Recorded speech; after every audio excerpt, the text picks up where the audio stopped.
유명한 말 중에 하나, 야구는 9회 말 투아웃부터 시작입니다. 이런 말이 있습니다. 그리고 또 하나, 뉴욕 양키스의 전설이었던 요기 베라가 이런 말을 했습니다. 야구는 끝날 때까지 끝난 게 아니다라는 말이 있습니다. 무슨 뜻이죠? 두 개 다 마지막까지 최선을 다하라는 거예요. 마지막까지.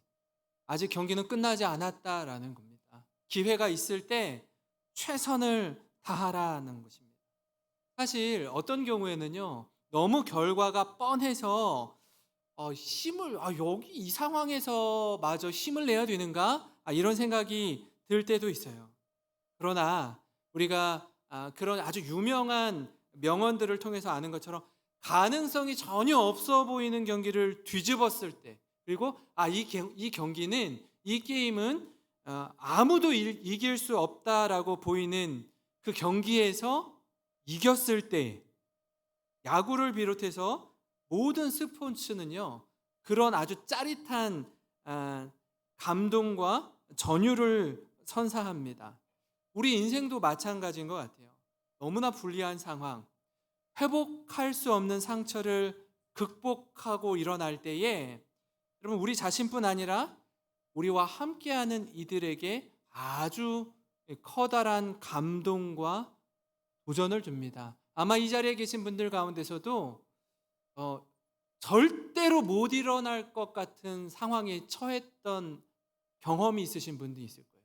야, 나는 이제 끝났다. 우리 가정은 이제 더 이상 일어나기 회생 불가능한 상황에 놓여 있다라고 생각하셨는데, 놀랍게 기적과 같은 하나님의 은혜로 말미암아 역전의 경험을 하신 분들이 계실 겁니다. 그렇다면 이거 하나님이 일하셨구나, 하나님이 여기까지 인도해 주셨구나 하고 고백하게 되고, 우리 자녀들에게도 아마 그런 과거의 영광스러운 은혜들을 나누신 분들이 계실 거예요. 이와 같은 맥락에서 오늘 말씀도 이런 역전의 하나님을 경험하게 됩니다. 하만에 의해서 페르시아에 거주하고 있었던 모든 유다인들이 한날 한시에 다 진멸당하게 되는 절체절명의 순간을 맞이합니다. 여러분, 그때 죽으면 죽으리이다라고 고백했던 에스더 왕후의 고백으로 말미암아 전세가 단숨에 역전되는 놀라운 일을 경험하죠. 아마 이 일을 주도했던, 또 이 일을 뒤에서 계획했던 하만 입장에서는요, 아무리 최악의 경우라고 할지라도 설마 나에게 이런 일이 일어날까 했던 그 최악의 상황이, 상상할 수 없었던 일이 그에게 벌어지는 것입니다. 다른 한편으로는 신락 같은 희망을 의지하는 듯해 보였던, 야, 너희들이 이제 다 죽었다, 유다 민족들 너희들 어떻게 하냐, 이제 큰일 났다 라고 어떤 기적도 일어날 것 같지 않았던 상황, 이 상황을 다른 민족들도 다 보고 있는 거예요. 페르시아 민족뿐 아니라 이 페르시아가 점령했던 모든 민족들도 유다 민족들이 이렇게 보고 있는 거예요. 이제 니네들 어떡하냐, 다 죽었네. 그런 상황 속에서 마치 9회 말 투아웃 같은 상황 속에서 놀라운 반전의 역사가 쓰여지게 된 것입니다. 여러분, 이처럼 역전의 하나님은요, 첫 번째로 최악의 상황에서 최선의 상황으로 새롭게 하신다라는 것이에요. 유다인에게 12월 13일은 하만의 계획하에 왕의 명령으로 말미암아 한날 한시에 몰살당하게 되는 날로 앞으로 영원히 기억될 날이었습니다. 그러나 온 민족은 일사각오의 마음을 가지고 하나님 앞에서 3일 동안 먹지도 않고 마시지도 않고 유다인들이 다 금식하며 엎드립니다. 그럼 지금 죽게 생겼는데 밥이 넘어갑니까? 그죠? 그 시간, 디데이가 다가오면 다가올수록 피가 마르고 뼈가 쇠약해지는 겁니다. 아마 좀 페르시아 통치를 받지 않는 다른 나라로 이민 가고 싶었을 거예요. 이민 가고 도망치고 싶은 마음이 들지 않겠습니까? 어떻게 가만히 앉아서 죽음을 기다릴 수 있습니까? 여러분, 그때 모르드게가 이 상황을 왕후 에스더에게 전하고 에스더 역시 3일간 금식하며 기도한 후에 이제 왕 앞에 나아가죠. 저는 이 장면을 보면서 그런 생각이 들더라고요. 하나님이요, 그 아주 냉혈한 같은, 정말 이 감정의 기복이 심한 그 아하수에로 왕의 마음을 하나님 어떻게 만져주시는지, 이 기가 막힌 모습을 우리가 성경을 통해서 볼 수 있는데, 이때 그 하나님의 헤세드, 하나님의 긍휼과 사랑이 아주 강팍한 이 아하수에로 왕에게 작동한다라는 겁니다. 에스더 왕후를 이렇게 보는데 얼마나 사랑스럽게 보이는지 몰라요. 그래서 3번, 한 번도 아니고 2번도 아니고 3번이나 왕후 에스더에게 뭐라고 얘기하죠? 에스더요, 원하는 걸 말하시오. 나라의 절반이라도 당신에게 주겠소. 나라의 절반. 그게 그때 당시에 뭐라고 해야 되지? 이렇게 관용어가 되는 건지 어쩐 건지 모르겠지만 한 번도 아니고 3번이나 당신이 원한다면 나라의 절반이라도 뚝 띄워서 주겠소. 제가 에스더면 당장 얘기했을 거예요. 아, 그래요? 아, 그러면 왕이 그렇게 저는 굳이 받고 싶지 않은데 왕이 그렇게 주시고자 한다면 나라의 절반을 저한테 좀 주실래요? 라고 저 같으면 얘기하겠어요. 그런데 이 에스더가 타이밍을 보고 순간 시간을 보고 어떻게 해요? 기회를 보고 사실 우리 민족이 자칫 잘못하면 다 죽게 생겼습니다. 종으로 팔려간다면 제가 왕에게 굳이 이렇게 말씀드리지 않을 텐데 너무나 이 위험천만한 상황에 놓여 있어서 왕에게 간곡히 말씀드립니다. 그죠? 그럼 이런 일들을 계획한 자가 누구냐? 바로 이 앞에 있는 하만입니다. 사실 하만이 모르드게를 장대에 다려고 자기 집안에 세워놨다가 그 모르드게를 달려고 했던 장대에 자신이 달려서 죽임을 당하게 되죠. 놀라운 반전입니다. 말할 수 없는 반전이에요. 사실 오늘은요, 6.25 한국전쟁이 일어난 73주년 되는 해입니다. 그날도 1950년 6월 25일 그날도 주일이었습니다. 주일 새벽에 모두 다 잠든 그 시간에 북한이 남침해서 전쟁이 발발하게 되었어요. 기록을 데이터를 보니까 제2차 세계대전 이후에 최대의 전쟁으로 남아 있습니다. 3년 동안 전쟁이 벌어졌어요. 지금 우크라이나 러시아 전쟁이 1년 지났죠. 3년 동안이나 계속 지속됐어요. 우리에게는 잊지 못할 가슴 아픈 동족 상잔의 비극으로 기억되는 날이기도 합니다.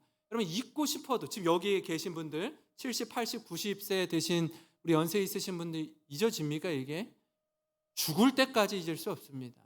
그 상처와 그 아픔과 그 눈물을 어떻게 잊을 수 있습니까?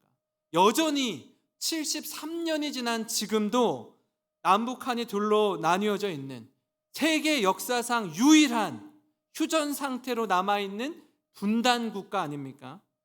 여러분, 그러나 이 한국전쟁 이후에 놀라운 반전이 일어났습니다. 전쟁의 폐허더미 아래 전 세계에서 가장 가난하고 열악한 나라였습니다. 그죠? 어느 정도로 가난했냐면 이디오피아가 도와줄 정도로, 아프리카의 가난한 이디오피아가 우리나라의 참전국으로 출전해서 도와줄 정도로 가난했어요. 아무것도 없었습니다. 근데 100년도 채 지나지 않아서 선진국 대열에 올라섰습니다. 전 세계인들이요, 한국을 바라보면서 감탄을 자아냅니다.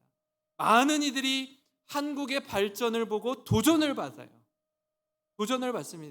여러분, 이처럼 하나님은요, 대한민국 땅에 반전의 역사를 이루어 주셨습니다.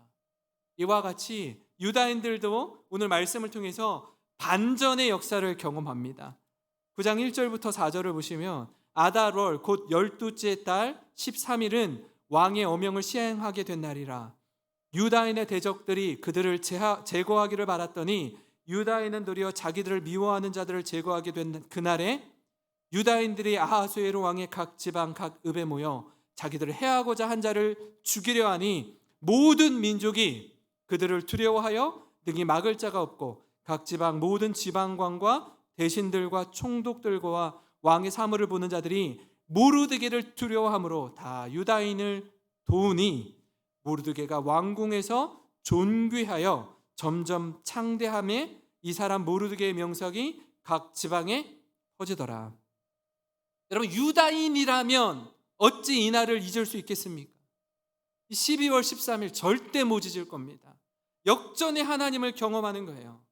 뿐만 아니라 이제는 진멸과 수치의 날이 바뀌어서 영광과 기쁨의 날로 변하게 된 거예요. 유다인들에게 있어서 여러분, 이 날보다 더 큰 기쁨과 은혜의 날이 어디 있겠습니까? 모르드게는요, 자신뿐 아니라 후손들에게도 이 날을 잊지 말고 기억하라. Don't forget. 절대 잊지 말라고 이 날을 불임절로 제정합니다. 21절 22절인데요.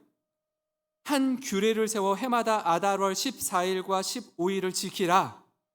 이달 이날에 유다인들이 대적에게서 벗어나서 평안함을 얻어 슬픔이 변하여 기쁨이 되고 애통이 변하여 길한 날이 되었으니 이 두 날을 지켜 잔치를 베풀고 즐기며 서로 예물을 주며 가난한 자를 구제하라 하며, 사실 12월 13일 날 진멸당하게 된 날이었어요.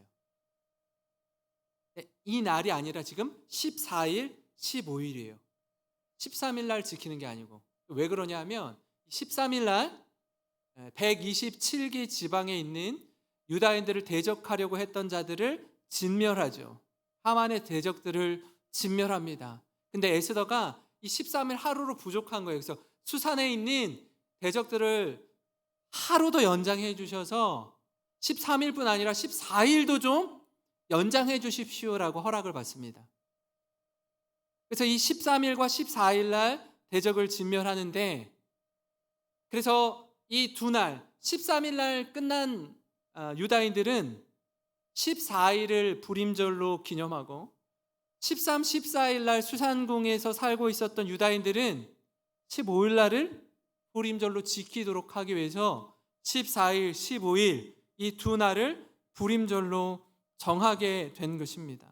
뿐만 아니라 여러분, 하나님의 잔치를 베풀고 그날 서로 예물을 주며 가난한 자를 구제하라고 명해요. 하나님의 잔치는 슬픔이 변하여 기쁨이 있는 잔치입니다. 하나님의 잔치는요, 애통이 변하여 길한 날이 되는 잔치예요. 하나님의 잔치는 서로 격려하고 축복하며 가난한 자를 구제하는 잔치입니다. 아하수에로의 잔치와 결이 다른 잔치였습니다. 사랑하는 성도 여러분, 우리 삶에 이런 감격과 기쁨과 은혜가 회복되기를 소망합니다. 우리 성도님들 가운데 혹 진멸의 날이 이른 것처럼 숨막히는 어려움을 겪고 계신 분이 있습니까? 앞도 뒤도 좌우를 돌아봐도 그 어느 누구 하나 도울 힘 없는 인생이 있으십니까? 여러분, 그렇다면 오직 하나님만 바라보면서 하나님만 의지하는 기회로 삼고 주님께 엎드리시기 바랍니다.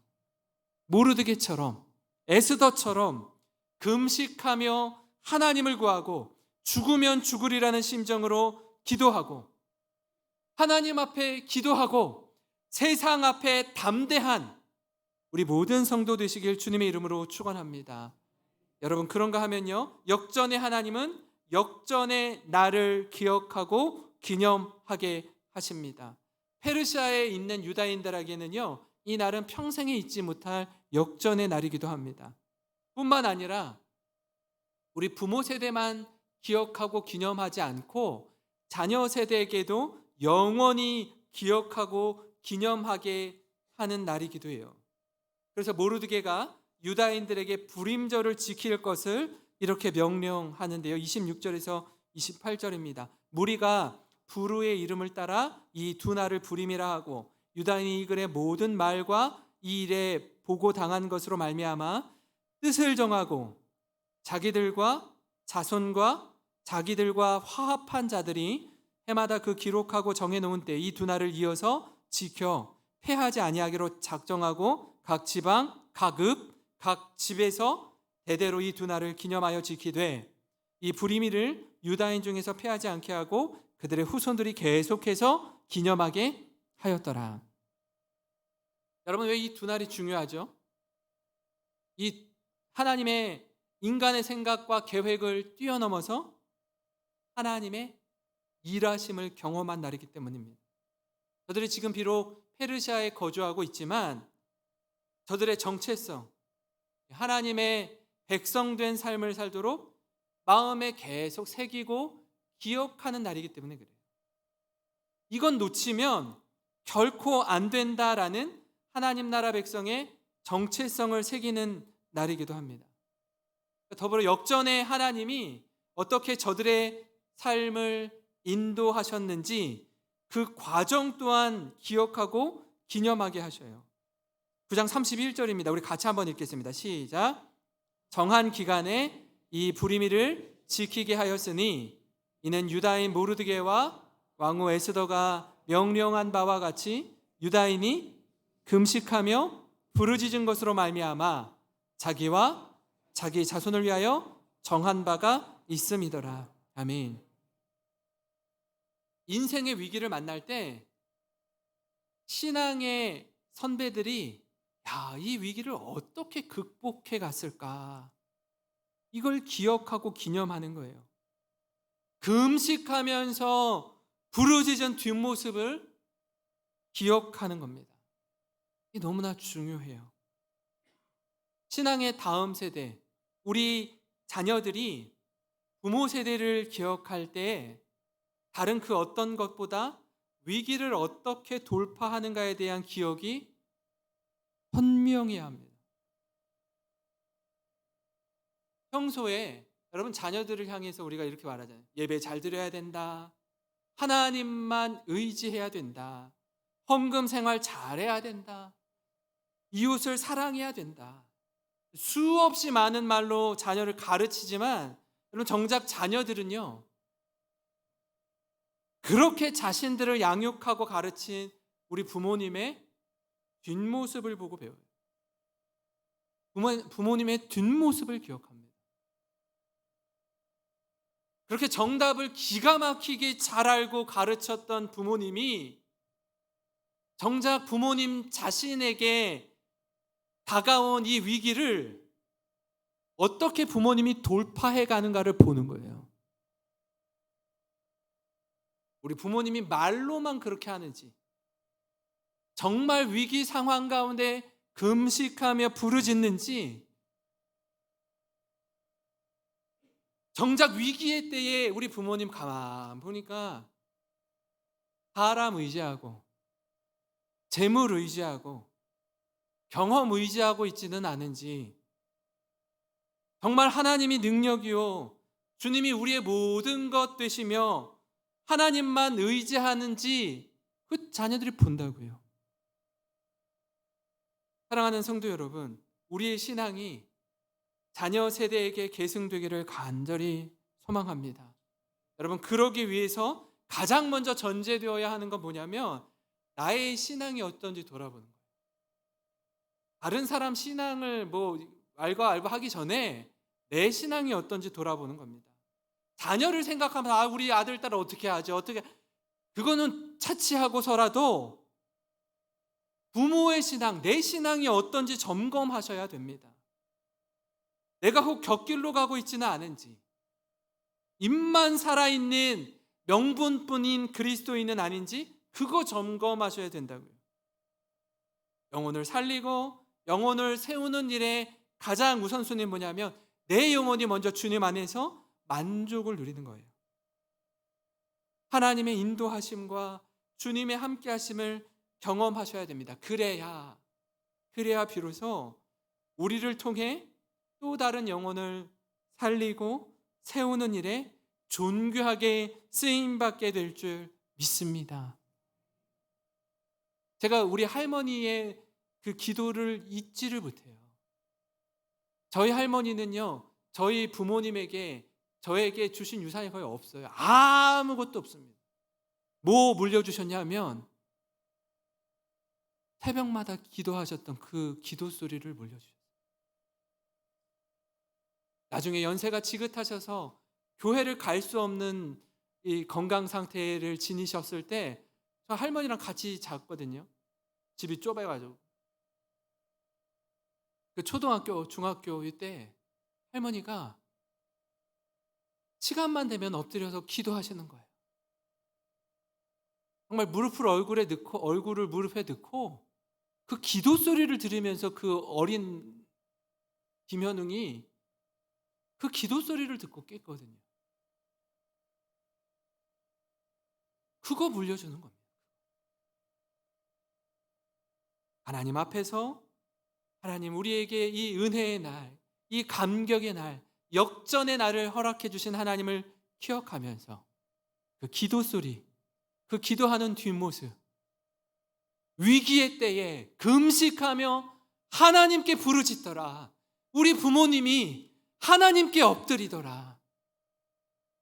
이 뒷모습 물려주는 우리 모든 성도님 되시기를 주님의 이름으로 축원합니다. 같이 기도드리겠습니다. 하나님 아버지 감사합니다.